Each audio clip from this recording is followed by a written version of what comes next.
Que vergonha foi a ida do presidente Lula ao Japão, hein? O passeio asiático mais uma vez mostrou a cara que ele tem sem a máscara. E o pior foi a desculpa montada pelo Itamaraty para justificar o papelão. Vamos lembrar que o problema começou quando Lula disse que a Ucrânia também era responsável pela guerra com a Rússia. Você se lembra disso? Foi na China. É bom a gente lembrar porque a narrativa da esquerda é sempre fazer o público esquecer ou criar situações que invertam as responsabilidades em favor dela. E tem gente que acredita, infelizmente tem. É assim que a esquerda avança, apostando nos inocentes úteis. Para não dizer outra coisa, o próprio presidente já disse isso inúmeras vezes, que se deve criar narrativas para pôr coisas nas cabeças dos outros e fazê-los acreditar naquilo que se quer. É assim que se faz para convencer as pessoas mais desprovidas de desconfiança das mentiras que se conta.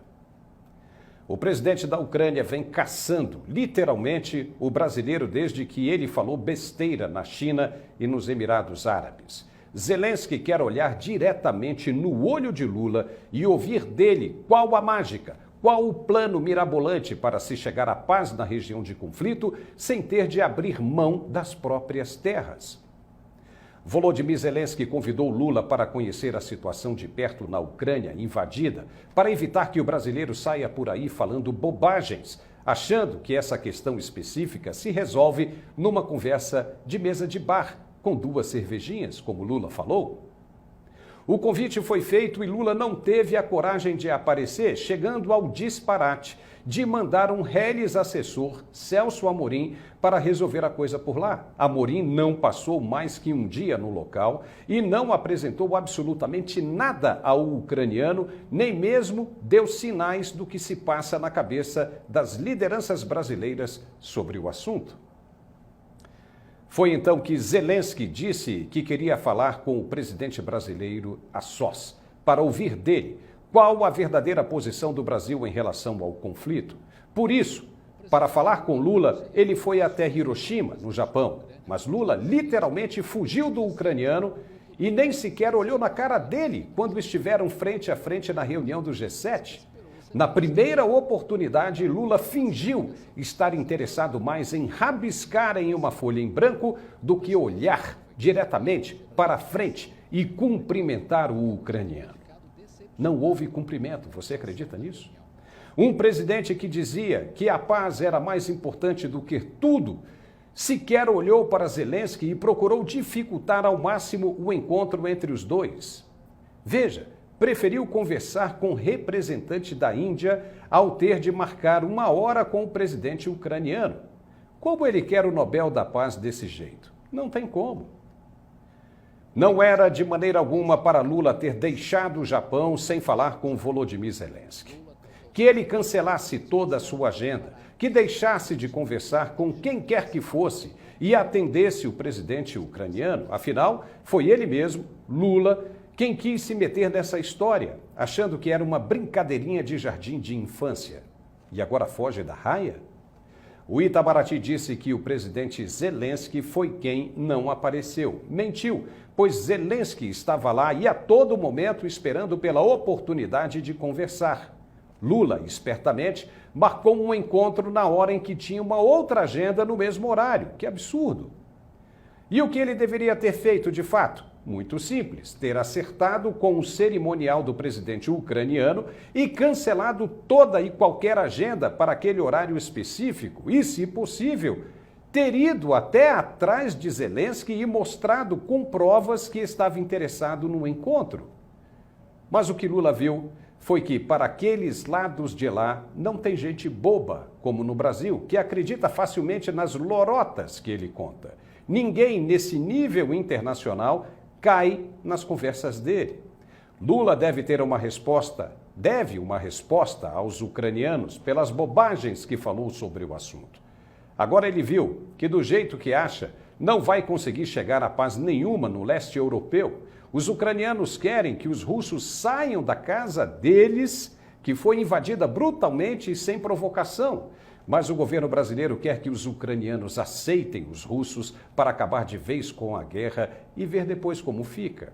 Ora, ora, é a mesma coisa do seu vizinho aí na sua comunidade ou no seu bairro resolver ocupar o quarto e a sala do seu apartamento ou o local onde sua filha ou filho dormem e dizer que não vai mais sair dali.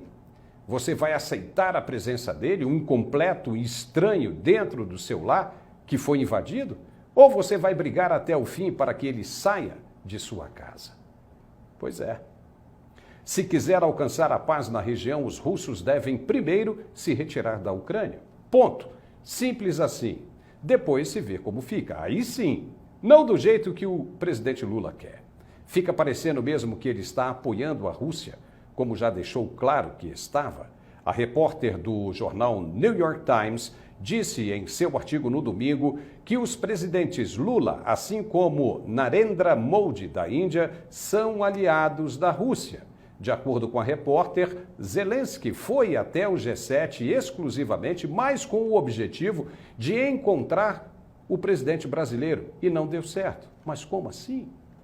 Todos sabem que o Brasil é uma economia grande e que tem sua importância no cenário internacional. Mas, para propor um plano de paz, é necessário que o Brasil se comprometa primeiro em ajudar na reconstrução da Ucrânia, com repasse de verbas altíssimas, inclusive.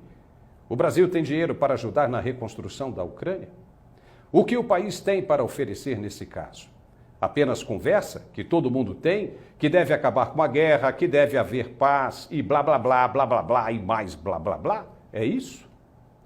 Alguém deve ter dito para ele: sai fora, presidente, o senhor vai ter de gastar nisso aí. Se não tem dinheiro, melhor fechar a boca e vazar.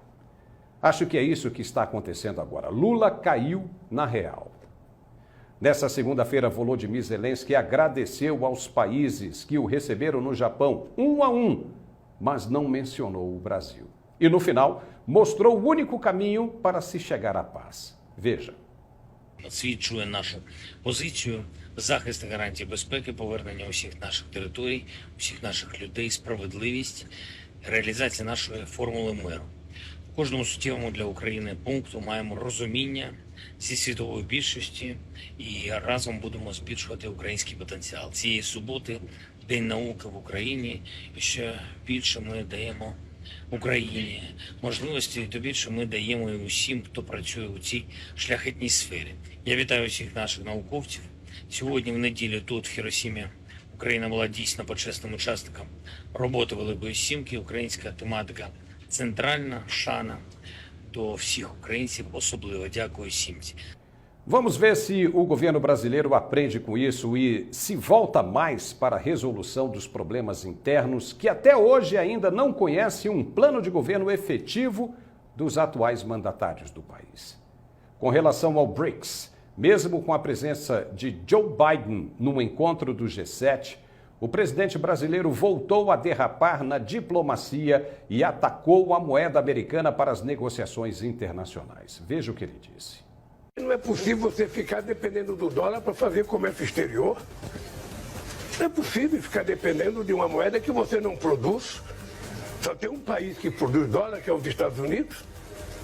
Então por que nós não podemos fazer uma moeda para negociar com a Argentina? Nós já fizemos uma vez com a Argentina para pequenas e médias empresas poder fazer negócio nas suas moedas. Tá? O problema é que muitas vezes o próprio pequeno empresário não confia na moeda do seu país. Ô dó! Lula escorrega na diplomacia toda vez que abre a boca em viagens internacionais. Tudo bem que ele pense desse jeito, mas não convém externar. Os Estados Unidos não vão admitir perder a hegemonia do dólar americano nas transações internacionais de maneira tão fácil e vão brigar por ela a todo custo. A guerra com a China é certa. Ficar falando disso para jornalistas não leva a nada e só aumenta a tensão com o governo americano. Ou ele acha que vai sair ileso de tudo isso? Lula quer que o BRICS crie uma moeda única em desfavor do Banco Mundial e do FMI. Tudo bem, mas vai representar muito esforço diplomático para controlar os ânimos que com certeza vão se exaltar.